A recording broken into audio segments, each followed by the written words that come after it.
Masechet Ta'anit, Daf Lamed Aleph. Donc on avait dit que on parlait de tout Béav, des raisons pour lesquelles c'est un jour de joie. Et on avait dit que ils ont annulé les xérotes de le roi Hoshea ben Ela. Il a annulé la xéra de Yerovam ben Nevat d'avoir installé des gardiens sur les routes qui menaient à Jérusalem pour empêcher les gens d'amener des corbanotes. Et il a dit, tout celui qui veut amener ses corbanotes, il les amène où il veut. S'il veut à Jérusalem, il peut. S'il veut amener à la Vodazara, il peut. Donc déjà, ça et ça, c'était à Toubéa qu'il a annulé cette zéra. Et on avait dit avant aussi, par rapport à la mort des Béné Israël dans le désert, on avait dit, c'était le Toubéa, c'est le dernier jour où les gens qui devaient mourir dans le désert après la faute des Meraglim, ils sont décédés. Et donc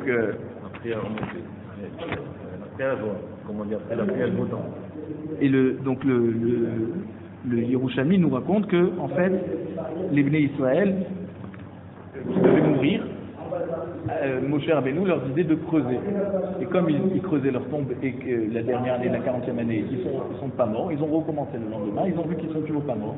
Alors ils ont compris que Hachem avait annulé leur zéra parce qu'ils avaient fait Teshuvah. Et ça c'est Rashi, Rabbeinu nous dit que en fait c'est parce que ils étaient arrivés à l'âge de 60 ans puisqu'ils sont restés 40 ans dans le désert. D'accord. Donc les derniers survivants, c'était ceux qui avaient 20 ans à l'époque des Mérabites, puisque les Mérabites c'est la deuxième année depuis la sortie d'Égypte. Et donc comme ils avaient 60 ans, alors Hachem leur a annulé la Xéra et ils sont pas morts. Et ça, en tout cas, c'était le 15 Av. Et grâce à ça, Akadosh Baruch Hu a pu reparler à Moshe avec Beyechidout, d'accord, cette façon particulière que Moshe Rabbeinu avait avec Akadosh Baruch Hu de communiquer.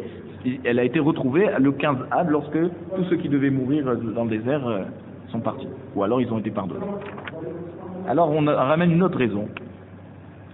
Rav Matna nous dit, Rav Matna Amar, Yom Shenitnu Aruge Betar Likvura. Le 15 Av, c'est aussi un jour de joie, parce que c'est le jour où, lorsque les Romains ont détruit la ville de Bétar, et qu'ils avaient interdit d'enterrer les corps des Béné Israël, alors c'est le tout Béav, les Romains ont cédé, et ils ont permis aux Béné Israël d'enterrer leurs morts. Et donc c'est pour ça comme il y a eu un kvod à mettre ce jour-là, alors on a fait un jour de Yom Tov. Parce qu'il y avait des dizaines de milliers de Béné Israël qui n'avaient pas eu le kavod d'être enterrés comme il faut. Et leurs corps n'ont pas pourri. Et leurs corps n'ont pas pourri, et ça va durer pendant 7 ans. 7 ans, ils sont restés comme ça. Resté intact. Parce que voilà, c'est écrit dans le Yerushalmi que Adrianus Aracha, d'accord, Adrien, l'empereur Adrien, avait interdit de les enterrer jusqu'à que lui-même il est mort. Et celui qui l'a succédé a permis à ce qu'on les enterre.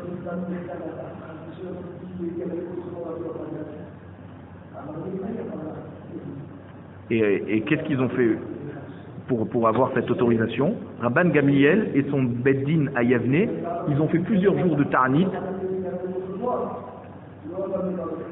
jusqu'à qu'on leur a autorisé de les enterrer.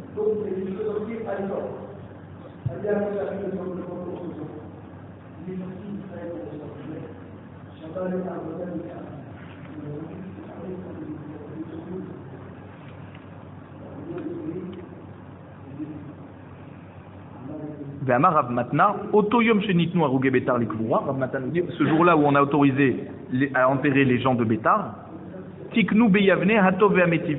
Chachamim, ils ont institué à Yavne, où il y avait le Sanhedrin de Rabban Gamliel, la bracha de Hatov Ve'ametiv, d'accord, qu'on fait dans le Birkat Amazon.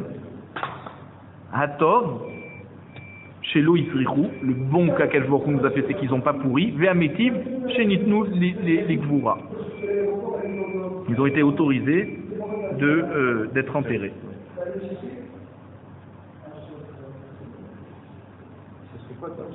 Et en fait, on pose la question, on dit mais ça, c'est bien après la destruction du temple. Or, les Mishnayot ici, elles nous parlent d'avant la destruction du temple, puisqu'elles nous dit des gens dans le désert à l'époque de Moshe Rabbeinu, même Yerovam ben Neva, tout ça c'était avant. Il y avait encore le Beth Amikdash puisqu'ils allaient amener les corbanotes. Donc comment ça se fait qu'on nous enseigne la Roubiem Bétar qui est après le corban Beth Amikdash? Alors il faut dire que Rav Matna en fait il pensait que cette Mishnah elle parlait simplement de Yom Kippour. Pourquoi c'est le jour de joie c'était pour Yom Kippour?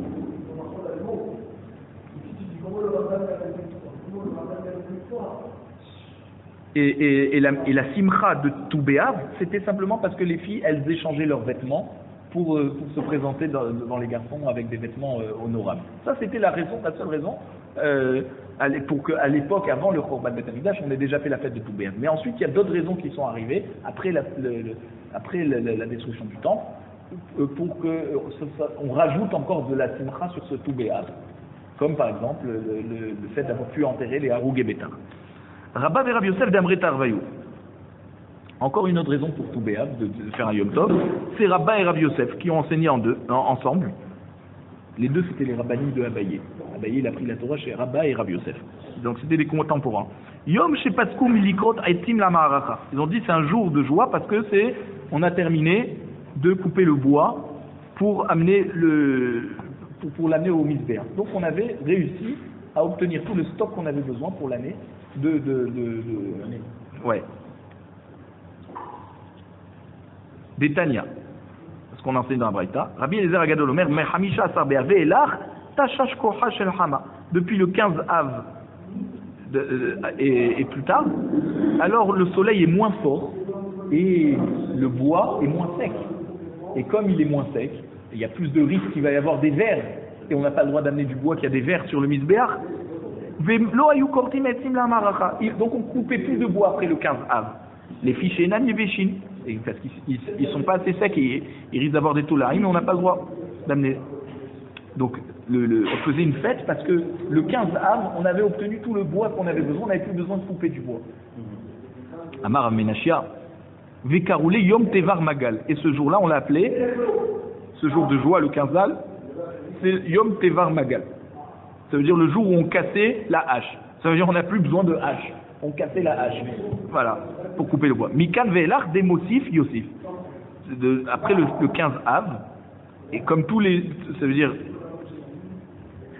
que du fait que après le 15 Av, les nuits commencent à devenir plus longues, puisque les jours se raccourcissent. Donc les nuits sont plus longues après le 15 Av. Alors... Des Mosif Yosif, tout celui qui veut étudier la Torah la nuit et que la nuit devient de plus en plus longue, alors il aura encore plus de mérite. Il rajoutera de la vie. Vedelo Mosif Yé Asef. Et celui qui veut pas plus étudier la Torah le soir, Yé Asef. Il va quitter. Alors quoi? Maïe Asef, Amar Yosef Tikbere Ime.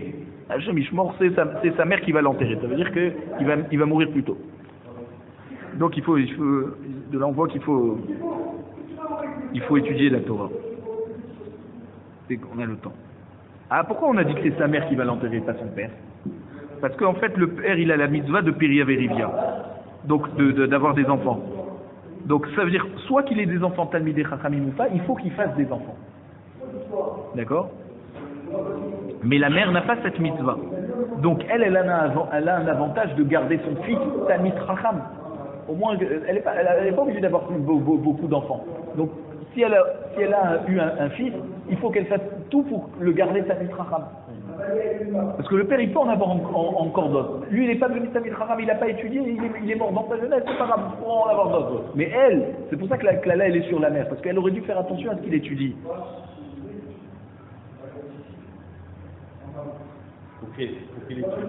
Et elle a du mérite par rapport à l'étude de son fils. Lui, le père, après 120 ans, il aura le mérite d'avoir amené des enfants sur terre. Rechaim, Tzadikim, Lor Meshane. Il a fait la mitzvah. Mais la mère, c'est quoi sa mitzvah? C'est d'avoir le mérite que son fils, qu'elle a mis au monde, étudier la Torah. Chez Bahen Benot Yerushalem, on a dit, donc Rabban Shimon Ben Gamliel nous a enseigné que Toubéa, c'était le jour où les filles de Jérusalem allaient dans les vignes avec des vêtements blancs. Tanou Rabbanan, Bat Melech, donc une princesse, Shoelet mi Bat Kohen Gadol. Alors, elle emprunte des vêtements de la fille du Kohen Gadol. parce que lui il est proche du roi, donc lui aussi un des 7 critères pour être Kohen Gadol, c'est d'être riche. Donc forcément elle devait avoir des beaux vêtements. Ou Bat Kohen Gadol, mi Bat Segan, et la fille du Kohen Gadol, elle emprunte de l'adjoint au Kohen Gadol. Ou Bat Segan, mi Bat Meshouach Milchama, et la fille de l'adjoint du Kohen Gadol, elle emprunte de la fille de Meshouach Milchama, le Kohen qui était responsable de motiver les Bnei Israël quand ils partaient à la guerre. C'était un poste particulier. Ou Bat Meshouach Milchama, mi Bat Kohen Gadol. Et une fille du Meshouach Milchama, elle empruntait des vêtements de la fille d'un Kohen lambda, normal. Vechol Israël Shoalim Zemizé. Donc en tout cas, et tous les Bnei Israël, ils empruntent l'un par rapport à l'autre. Kedé chez l'eau les veillesh et micheen l'eau. Pour ne pas faire honte à celui qui n'avait pas. En tout cas, ce qu'on voyait, c'était que celui qui avait de l'argent, il empruntait de quelqu'un qui avait moins, qui était moins dans la hiérarchie. Justement, pour ne pas qu'on se considère mieux que les autres. Kol akelim teonim tvila. Tous les ustensiles, tous les vêtements, d'accord, c'est pas les ustensiles, c'est les vêtements. On les trempait parce que s'il y avait une fille qui était nida et que son vêtement était tamé, alors pour pas qu'on sache qui est nida, qui était ora, pour montrer la discrétion du clan d'Israël, alors on trempait tous les vêtements. Amar Rabbi Elazar, afilu mekupalim ou munachim bekufsa. Même des vêtements qui étaient déjà pliés et rangés dans la boîte, donc théorim, d'accord, parce que tu ranges pas dans la boîte des vêtements qui sont tamés, et ben malgré tout on les retrempait pour pas faire honte à celles qui devaient aller tremper. Donc même ceux qui étaient déjà propres, qui étaient taor, on les retrempait pour pas faire honte à celles. Comme ça tout le monde fait le même geste et on ne sait pas qui est nida et qui est nida. Benot Israël yotzot vecholot bakramim. Et donc le 15 av, les filles d'Israël sortaient et elles dansaient dans les vignes. Tana, Michel Loïcha, Nifne Lesha. Et la Braïta nous dit, celui qui n'a pas de femme, il va là-bas dans les champs, dans les vignes, et là-bas il trouve son zibouk. Et alors, Miyu Hatzot Shebahem Ayu Omrot, les filles qui avaient un arbre généalogique honorable, d'accord, elles lui disaient, Bahou, jeune homme, regarde ce que tu peux choisir. D'accord, regarde que nous, dans notre famille, on n'a pas fauté, on a un arbre généalogique honorable, donc tu prendras une femme dans ta maison, qui te donnera des enfants, qui n'aura pas de rachage de Manzer, le Halémou, d'accord, ou de Psoula, les Kohen. Tanoura Banan. Rami nous enseigne la Braïta. Yefefiot Sheben Mayomot. Les plus belles filles parmi les filles d'Israël, qu'est-ce qu'elles leur disaient aux garçons? Tnou Ainechem le Yofi. Shen Aisha le Yofi. Regardez la beauté parce qu'une femme est là que pour la beauté. Miyuhasot Sheben Mayomot. Tnou Ainechem la Mishpaha. Les filles qui avaient Miyuhas, qui venaient de familles très très nobles, et donc ça veut dire qu'ils n'avaient pas fauté, un arbre généalogique propre. Elle disait, une fille est là pour la famille qu'elle va te faire. Alors c'est la famille qu'il faut que tu regardes. Shena Aisha, et là les banim. Une femme est là pour amener des fils. Or tu veux que tes fils ils continuent la lignée de pureté du clan Israël.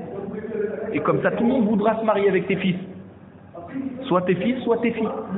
Mechouarot Shebaema Yomrot, celle qui n'était pas mignonne, qu'est-ce qu'elle disait? Prenez ce que Hachem vous donne, d'accord, les Shem Shamaim, pour la mitzvah. Mais mettez-nous quand même des beaux vêtements, des beaux bijoux.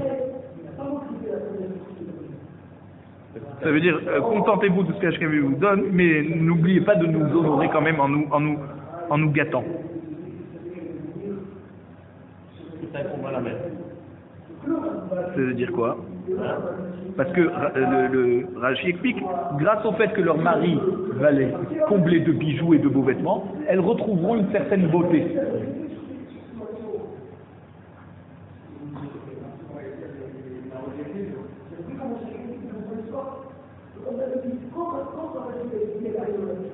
Et il y en a qui se posent la question, qui disent, comment c'est possible que les Chachamim permettaient comme ça aux garçons d'aller voir des filles qui dansaient dans les vignes? Mais ça montre que quoi? Que les filles d'Israël, elles sont en healthcare comme ça? Non, maintenant tu vas dans la maison du père, tu regardes la fille, c'est plus honorable que d'aller trouver une fille comme ça dans les champs qui est en train de danser. Comment ça se fait que les Bnei Israël, ils ont autorisé un minhag, les Chachamim des Bnei Israël ont autorisé une coutume comme ça? Alors, on dit que qui c'est qui se retrouvait dans les champs? Bien sûr, ce n'étaient pas des filles que leur père leur avait mis une dot de côté et qui avait prévu de les marier. Celles-là, elles restaient à la maison. Mais celles qui n'avaient pas d'argent, que les parents n'avaient pas les moyens de s'en occuper, ou qui n'avaient pas les moyens de leur acheter, de leur payer une dot. Alors, pour pas qu'elles restent comme ça des années sans zivoug, alors on a trouvé la solution. Même si ça paraissait comme quelque chose de léger, mais l'essentiel c'est que chaque marmite trouve son couvercle. Et qu'on reste pas comme ça des bnot Israël qui restent, nous, toutes seules, sans connaître le bonheur du mariage et de fonder des familles. Et c'est pour ça que chacune, selon ses caractéristiques, elle avait la phrase qu'il fallait dire au barreau. Tout ça pour encourager le mariage et de ne pas laisser, de se dire non, si leurs parents n'ont rien prévu, Hachem s'en occupera et ils trouveront quand ils trouveront. Non, on doit faire une ishtadlout pour ne pas laisser des neshamot du clan Israël comme ça, sans pouvoir fonder leur famille. Regardez comment l'ouverture d'esprit des Talmidei Chachamim à l'époque. Amar Oula Bira'a. Oula a enseigné, donc Oula de la ville de Biri, d'accord? Alors il a enseigné à Rabbi Elazar, non Rabbi Elazar. Atid Akadosh Baruch Hu la'asot mahol latzadikim ve'hu yoshev benehem began Eden. À la fin des temps, Akadosh Baruch Hu il va faire une ronde avec des tzadikim, d'accord? Et lui va être assis au milieu de cette ronde, dans le Gan Eden. Ve'chol echad ve'echad mareh be'etzba'o. Et chacun va montrer avec son doigt et va dire chez Nehemar ve'amar bayomahu, comme c'est écrit dans Yesharia par Perek Kafé Pasuk Tet, et on dira ce jour-là de la Géoula, Ine Elokenu ze, voici notre Dieu qui vit nous lo ve'yoshirenu ze Hashem qui vit nous lo nagila ve'nismecha bishwato. D'accord, c'est ce Dieu qu'on a tellement espéré retrouver, et on va danser, on va être joyeux de la Géoula. Et le Maharsha et Rabbeinu Abraham, le fils du Rambam, il nous enseigne que cette histoire de la danse, c'est pas simplement pour nous montrer que les gens sont heureux seront heureux à la Géoula. Et quand on nous dit que Akadosh Baruch Hu va être au milieu de ces tzadikim qui dansent, c'est pas simplement pour nous montrer une belle image d'harmonie entre Akadosh Baruch Hu et les tzadikim. C'est pour nous montrer que les tzadikim ils vont comprendre ce que Akadosh Baruch Hu aura fait pendant toutes ces années de galout. Rien que de comprendre le sens du monde, le sens de ce que Akadosh Baruch Hu fait, c'est ça qui donne la simcha. C'est ça la plus grande simcha qu'il y aura dans la Géoula. Et c'est pour ça qu'ils vont tous montrer avec leurs doigts. Ça veut dire chacun, selon les forces que Akadosh Baruch Hu lui aura donné de pouvoir comprendre la sagesse d'Akadosh Baruch Hu, il sera arrivé au top de son potentiel. Et il dira Zé Hachem qui vient nous l'eau. C'est ça ce que j'ai pu obtenir dans la compréhension d'Hachem. Et le Al-Shir, il nous explique qu'à la fin des temps, tous les tzadikim, les nevi'im, ils vont pouvoir palper Akadosh Baruch Hu. Et grâce à leur tahara et leur kedusha qu'ils auront atteint, alors ils pourront encore mieux comprendre les paroles d'Akadosh Baruch Hu, et ils n'auront plus besoin du Navi qui vient leur expliquer par des rêves qui fera qu'Akadosh Baruch Hu lui est apparu en rêve. D'accord? Pourquoi? C'est ça le sens de la ronde. Pourquoi les tzadikim ils seront en ronde? Parce que celui qui est dans la ronde, il voit tout le monde. Tout le monde qui est dans la ronde, il voit Akadosh Baruch Hu au milieu. Il n'y a pas d'angle mort. Donc, ça veut dire la sagesse, la connaissance d'Akadosh Baruch Hu, elle sera le plus clair possible. Et comme on termine cette maséchet qui parle des jeunes, des ta'aniot, pour les tsarot du clan Israël, alors c'est pour ça que la Gemara termine par cette histoire, pour nous montrer que à la fin des temps, malgré toutes les prières, malgré tous les ta'aniot, malgré tous les tsarot du clan Israël, il faut toujours avoir l'émouna qu'à la fin des temps, le Mashiach il va venir, et on comprendra le sens de toutes les tsarot qu'il y aura eu pendant la galoute, la gala ou Bizman Karim. Hadaran alach ve shosha prakim ve tzika la